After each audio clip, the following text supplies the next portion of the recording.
What's going on, everyone? Platinum Beast coming at you with another video. Today we are going to be talking about the 90% Barber half dollars. So yeah, let's get into it.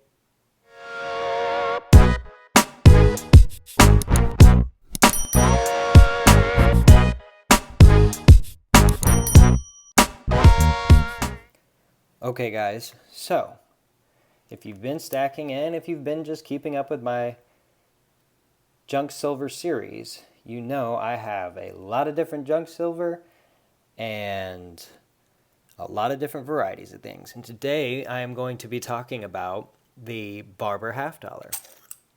So let's crack open this tube right here. Let's take a look at all of those. Those are some nice coins. The Barber half dollar is a very old coin. Most of them were minted over 100 years ago. And so because of that, they have a lot of wear and tear on them. A lot more than your average Kennedys and Frankies and things like that. And so these come with a premium, usually. I got all mine at spot or close to spot, like 50 cents over spot and things like that. And so I've got 2.5 tubes of these. So I've got about $25 in Barbers. So we'll just lay those out right there. But the Barbers are a fun half dollar to kind of get and receive and stuff, because in my opinion, they are a lot like the Morgan. And what I mean by that is and these two are my lowest mintage, lowest mint mark coins. But what I mean by they're a lot like the Morgan is their design is a lot like the Morgan. The eagle on the back looks like a seal. The face on the front looks very early 1900s, late 1800s. And so these coins are a lot of fun to stack, especially if you can find them close to spot, which they're not that hard to find close to spot. I found a lot of people selling them kind of closer to spot or whatever. They're kind of like the Morgan in that sense, where they're a little bit higher, but you're paying for collectability and just really old coins. And so these half dollars are great to add to the stack. And they're a lot of fun because there is a lot of dates, just like the Morgan, with a lot of different mint marks. So these are my two rarest mint mark date combos on the Barber. So this one you can see is a 1913D, and it's in pretty good shape too. I mean, it still has the full details and everything. It's got something scratched it, but it's got good details. And this one is also another low mint mark, 1909, with an O. And it's got good details and a good mint mark as well. So, with that being said, all of these I got close to melt. And if you can too, I think they're a great buy. I think that a lot of people are kind of iffy about these coins because they have lost quite a bit of their weight and their overall just size, right?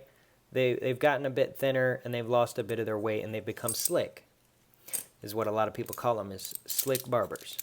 And that makes sense because they are slick. If you ever held them like I'm holding them, you'd know that they're much more smooth and slick and flat than a Kennedy or Franklin that has a lot of its details still intact. And so a lot of people kind of shy away from the Barbers because they know they're going to be more worn down and they have less silver content. Well, I personally think, now obviously in an end of the world scenario, they just want your silver, whoever you're trading with. But I personally think that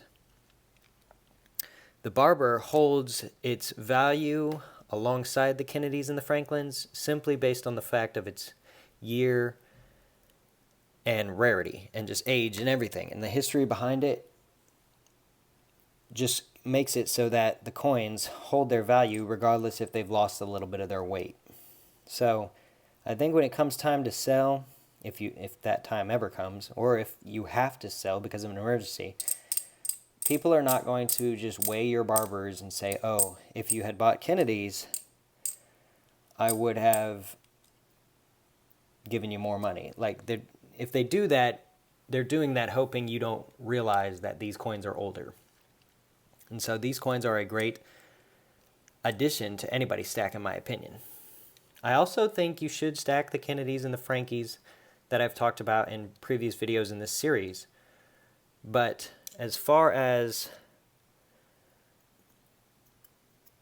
having some Barbers, I think every good stacker should have himself or herself some Barber half dollars, because they're easy to come by, they're easy to get close to melt, relatively speaking, and they're just fun to play with. They're smooth, which I know slick is a bad term, but when it comes time to play with your silver, in my opinion, is a good term.